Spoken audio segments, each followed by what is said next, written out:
Hey, this is Taylor with Believe in the Run. This is Robbe with Believe in the Run. And today we're going to be talking about the Mount to Coast T1.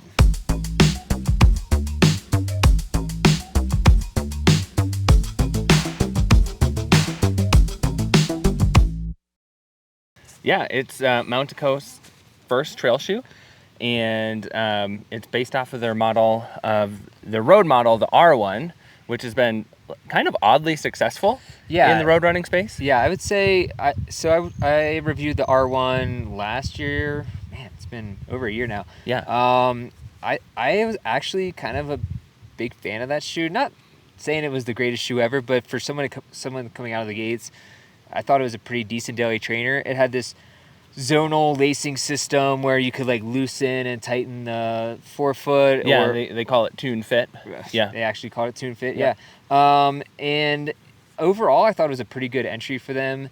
Now, Mount to Coast, they're a Chinese company, but they brought over some big names, or at least some from some big brands. Names from some big brands. I think Asics, some designers from Nike, Brooks, things like that. Yeah, and I think overall, like, for being such a niche brand, they're focusing on road ultras. Like, who really even does road ultras? Yeah. It ended up being a much better shoe than just being a road ultra shoe. Like, yeah, that was like their whole thing in the beginning. They're like, is like the most niche like segment of running that you could possibly get. I'm like, good luck selling more than 100 shoes. But I mean, we tried it on in like 2023 when we were at TRE. You and I went over to their booth. Yeah. Because Emily's like, just come over, check it out. And it felt really good. Yeah. Putting it on right away, surprised that way. Yeah. And they had this like pretty simple design with like the Helvetica style font, like looks like American Apparel in circa 2003. I don't know. Yeah. But obviously coming back, I guess. Yeah, but it looks good. I think it's overall they've done well. But anyways, that's enough of the backstory. Let's start getting into this shoe, which, like we said, is their first trail shoe. Yep. The T1.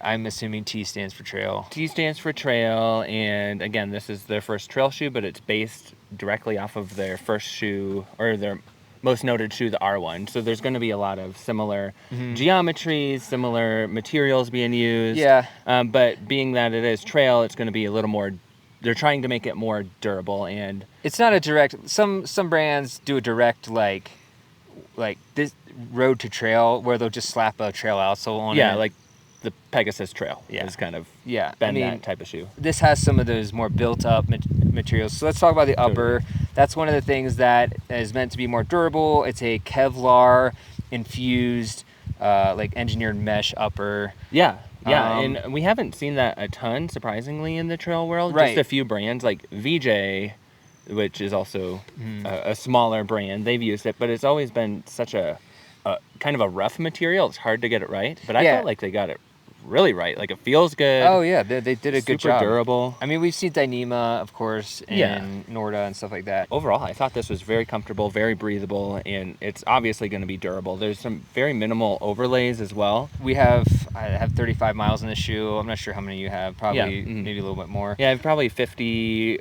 plus in this one, and then which, by the way, is like the most I've put in a trail shoe in quite some time. Which does say something. Of all the trail shoes that I've been reviewing lately, like, I just keep grabbing for this one because it feels good. It does feel really nice. Talk about this TunedFit, which has these. They call it TunedFit. Other brands call theirs Quick Lace or Speed Lace or whatever. Yeah. But you get the idea. It's a toggle here that you kind of just cinch down and cinch up. I personally, it was okay for me. It wasn't my favorite.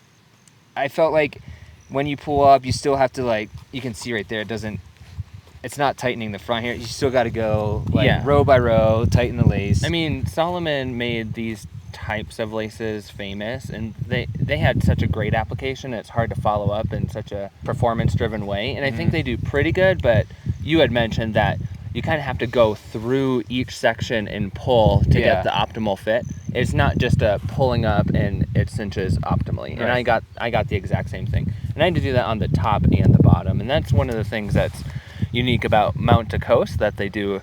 You called it zonal, but the TunedFit is in two separate areas, kind of like that BOA fit system, the dual BOA fit system, but just with these pull string laces. And so, like, you can get a variety of fits. Like, it was nice that I could, if I was just running gravel roads out here, I could keep it fairly loose and the fit generous and be just fine. But if I got into more technical trails, it was really just a simple cinch up, and I could get the fit that I wanted for most of the terrain. Mine was I had a little bit of room in the toe box. It maybe was a little Was bit. that lengthwise, are you saying? Lengthwise, Or, and even widthwise. Yeah. I mean, they've said that they wanted to make the toe box roomier, so yeah. mission accomplished. And overall, like, that's one of the things that people are either going to love or despise about a shoe like this, that it's just roomy. I didn't feel like it was necessarily wide in the forefoot like a Topo or Ultra is, because it's not that, like, anatomical shape. But it felt pretty standard in terms of width, but there is a lot of room for me. I felt that it was quite generous through the midfoot and forefoot. There's just a lot of volume. I will say I don't love, like, the lace. They kind of have a lace garage here. It works a little bit. There's nothing for the bottom lace. Yeah. I run on the small side of shoes, so I'm guessing they use the same length for every model. So, I would like, guess so. I mean, mine was just, I mean, that's a good 6 inches of length right there. Totally. And I had the same too, but one of the issues I had was that this would pop out the side. Usually if you use a lace garage like this, it would... it's not, you could see through, it's not an enclosed pocket there. Exactly. Yeah. And so I did have that issue sometimes. And I had the issue with that it just loosened up. Like, if I was on more technical stuff, dancing around some rocks, taking some harder turns, this TunedFit laces, they loosened up as you went. So I found myself having to I felt the same cinch way. up a couple times throughout some longer runs. Let's move on to the midsole. This is the LightCell midsole. It's the same foam used in the R1, which is I'm not exactly sure what the composition of it is. It's a blended foam, super critical. It does have some PIBA in there. It's so it kind of has everything. It's a real soup of foams. It is a soup of foams. But in terms of, like, trail running, like, it's obviously really comfortable. It's soft and I feel like there's some energy that you're getting from it. I just mostly feel like it's an efficient foam, not necessarily overly exciting, which is okay. Like, I'm totally fine with that. Yeah, it's trail not shoe. a P-Bax midsole, which honestly, I feel like people were trying to do the P-Bax stuff for the race day foams for the trail. I'm not sure that it needs to happen. No. Like, I think we can just go away with that. I think most of the best shoes we've had in terms of midsoles have been some sort of blend like this. Yeah, and this is a good balance of that. My first run in this shoe was a total 17 miles on gravel trails, so not quite, trails, but sort of rail trails with elevation and whatnot. I really enjoyed it for that surface. I thought it was great. I actually went then. This is the only show I took with me over Memorial Day weekend when I went home to visit my family. So I did a road run of like 5 miles down some dirt roads as well. And I thought it was great for that. And then I came out here to Colorado where we did a couple runs, up to the top of Estes Cone. Did some just some quite technical sections for sure. Coming downhill, ticking it up a notch, taking it a little faster. And I thought it was pretty great for, honestly, all those surfaces and terrain. I mean, maybe not the best on the margins. For sure. Not the best road shoe, not the best super technical shoe. But yeah, it's a trail shoe nonetheless, and pretty versatile. Yeah, I would agree too, especially if you have like a moderate to high volume foot that can fit this shoe well. Like it is going to be just a versatile trail shoe, and like just specifically with what's going on underneath. Of like that midsole, you're right, it's just not on either extreme.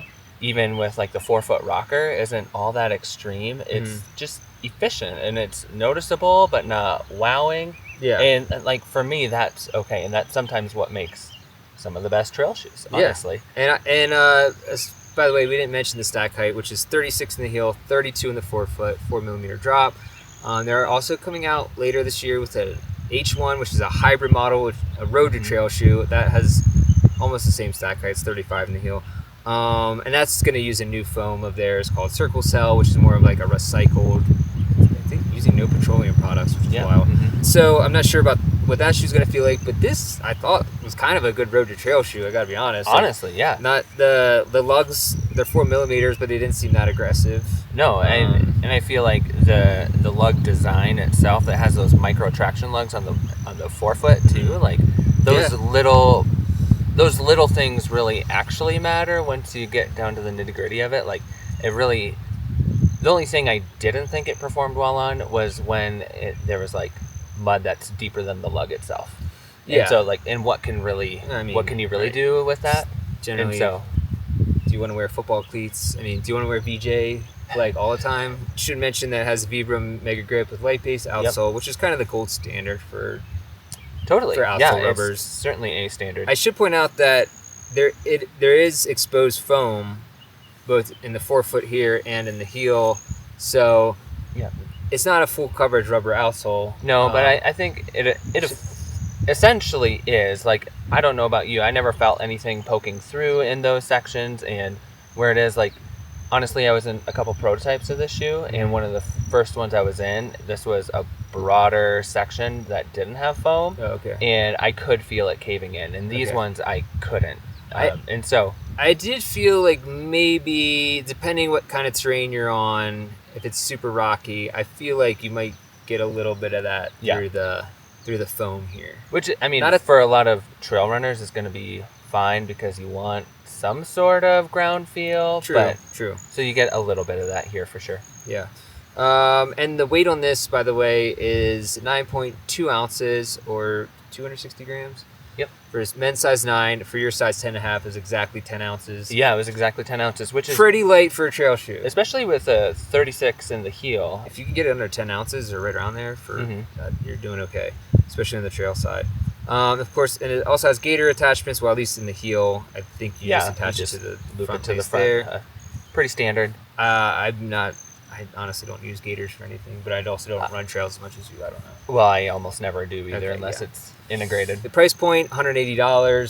So it's it's getting a little higher up there, but I imagine that most shoes are going to be up there at some point soon. And I mean, when you consider the materials used in this shoe, sure, that kind of makes sense. Yeah. So let's get into the scoring portion, which is form, fit, and function. So form, overall design, materials used, kind of the what this is used for. What are your thoughts on the form? Yeah, I was going to go with a 4 for form. I really liked what they're doing here. Of course, I think there's some things that, like for their entry-level trail shoe, to have all these materials, to perform it as versatilely and as it's just a solid trail shoe. Like, it did really well with what it's made out of. There's little things they can do here and there to make it better, but it was overall, like, very satisfying. I give it a 4 too. I thought the Kevlar upper was really nice, a nice touch, very durable. Of course, the midsole I think is solid. The outsole, you can't go wrong there. And the only point I would take off really is that the design of the tongue I think could use some work, or even these the TunedFit. Yeah. So I just say the overall design of that could maybe use some slight tweaking. So 4 for that. Fit, I'm gonna go. I'll go 3. Mm-hmm. I was gonna do the same. I'll go 3 on fit. Could maybe go 2, but I think it actually fit well, which 3 is basically good. So I think the fit was good. It wasn't, like I said, it wasn't sloppy. So I'm not gonna go down to in the bad regions. I just think that some of the lacing here could be improved. I agree. I think there could be just better execution, helping it lock in for the long haul, because like when you are wearing another shoe that has some similar technology, when it locks in and stays, like a lot of the Solomon shoes that I wear, they have it down and it locks in and stays. You usually don't have to retie it, but on most runs that I was on true trails, I had to do some extra fitting or extra this or that to make it optimal. And so that's where I think it was good overall. I think, again, some people are going to really love how generous you can make it, and you can cinch it up at the same time when you need to. Yeah. So it makes it more versatile. And so it was good for me. Yeah. Overall. And then function, I'll give it a 4. I thought it was pretty great. as far as what it's designed to do. Mm-hmm. It performed well. Like I said, I mean, it's pretty solid overall. It's not the best shoe out there, but I mean, it's pretty good. Especially for their first go at a trail shoe. Yeah. And I was teetering between kind of 3 and 4. I think I'll go with the 4 as well, because overall I just love the versatility of it. I think this is going to be just a great general trail shoe. I think a lot of people who use the R1 on the road will be satisfied with this. Oh yeah. The one thing I would say is that a lot of people are going to be asking about durability of this shoe. And just noticing after 50 miles, some of the creases I have in the foam, that might be something where people would expect, getting 600 to 800 miles out of their road pair, but then they come to the trail and it's just fairly standard 300 to 500. Yeah. I think the foam is maybe breaking down a little more. Like, I have the R1 as well, and I wear it often, even out on the gravel roads here. I think putting more angles on the shoe maybe is causing the foam to deteriorate a little quicker than you might have seen in more of like a single motion. So that was the only thing of like, all right. That's why I was on the 3 to 4 side. Yeah. I mean, maybe, I guess we'll get more miles in and see. As far as totally. like I said, I have 35 miles on it, and some of that was road. The durability seems to be holding out pretty well. Totally. On the lugs here, so no issues there. So overall, I think 11. I think we're on the same page. 11 out of 15, which is good. It's in the green light range. Some of our favorite trail shoes are ending up in that like 11 to 12 overall score.